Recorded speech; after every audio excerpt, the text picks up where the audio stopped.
Hello and welcome back. Sorry I have not been posting in a while. I have been doing other stuff and I haven't really thought about chemistry for quite some time. But recently I found a tool I have been using for quite some time. I used to use it when I started the actual pyrotechnics part of the channel. But after some cleaning up the house, it was lost in the process. And I only recently found it again. And what this is something for computers. This is for like Windows 28 computers that have no glare control. Like you can't change the brightness on it, so you get this filter out of it, which supposedly stops any glare coming through. But what this can do is act as a sieve. So that's what we're going to do here.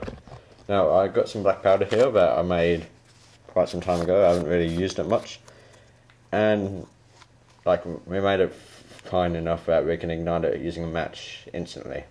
But I want to see what is actually in this stuff. Like, is there any shit that's in it that is not meant to be, or like I want it as fine as possible. Now what this is it is extremely hard to see. You'll need a magnifying glass and a ruler just to see how many holes are in a centimeter squared.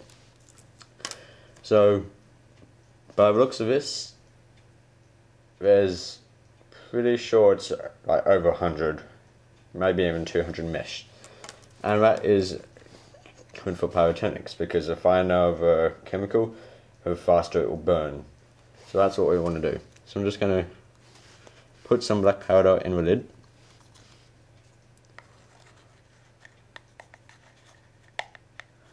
Like so. And chuck it in the middle. And all you have to do is tap it through.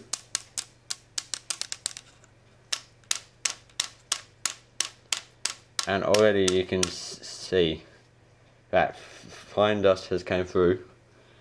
And then if you can, I'll zoom in a bit, and you can see tiny dots that I'm not able to get through. So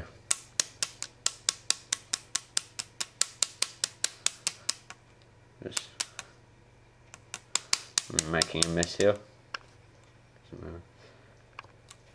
I think my camera zoomed in there as well. Okay, so I have finished filtering through the powder, and now you can look, there is clearly an area here which hasn't gone through yet, and that looks like to be like sand and shit. It may be from the mortar and pestle, like tiny bits of marble coming off. But yeah, so now here we should have some really fine black powder which should be able to burn much faster than what this stuff is. So we're actually going to do a test, because what is a video that has no pyrotechnics in? Or if we're working with black powder, what's a video without actually igniting black powder? So I'm just going to pour this into a piece of paper and I'm going to do a test. See which black powder will burn faster. So here I have extra fine black powder, and then here I will just put a small bit of this powder in here.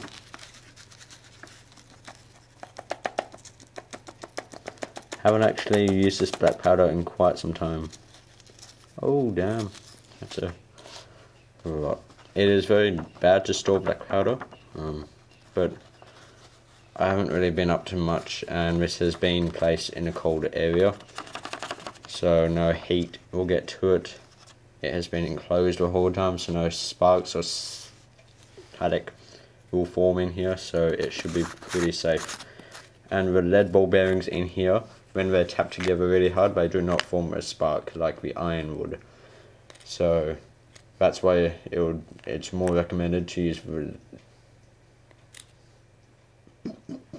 lead ball bearings than iron ball bearings, because if the iron starts to rust slowly and they hit together hard enough, it forms a small thermite reaction, not enough to make a continuous burn, but enough that it does form heat and it could do some damage, and you don't want a black powder fire starting.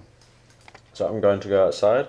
So here I have a black powder that has not been filtered yet, so I'm going to light it with a match and let's see how long it takes. Now I don't actually have anything to actually determine how fast it burns, but I should be able to work out from editing this video like the time or point where I start it and the time or point where it finishes. But again, it is a bit hard, but you should be able to see a small difference.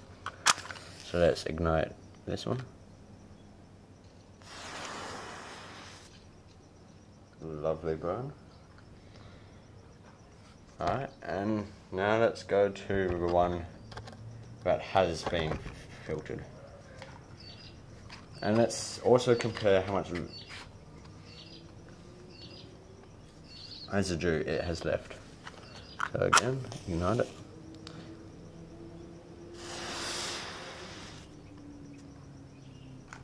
Okay. So here you can see it is a bit hard to actually test how much residue has been left because I am doing it on bricks, but there is more like whiteness. I'm not really looking at the black because that would be maybe leftover charcoal, but I'm looking at all the white dots, and there's a large radius here and then another radius here which you can see there is white dots everywhere. White dots would be the potassium nitrate most likely, or leftover sulfur. Now for this one, it is much harder to see, but there is a small area here and then there is a small area here. So the radius of this compared to that one is pretty good, so a lot of shit has been taken out of it. Now again, this isn't really a fair test because I may have used more black powder in the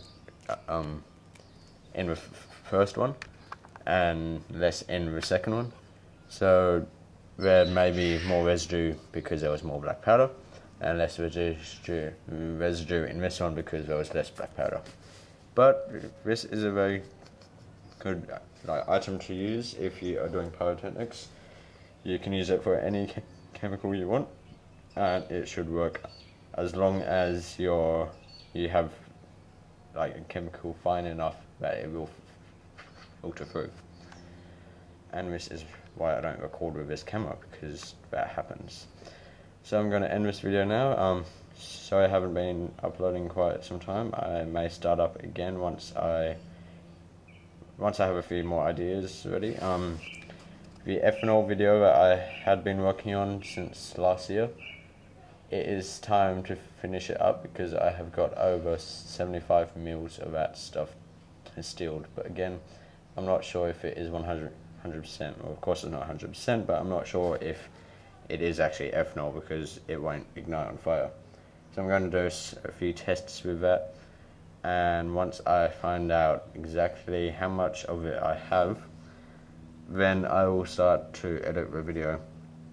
And I also have a few videos lined up maybe once I can I'll be working on them. Alright, so that's it for today. Thanks for watching. Please subscribe, rate and comment, and give me a favourite, yeah?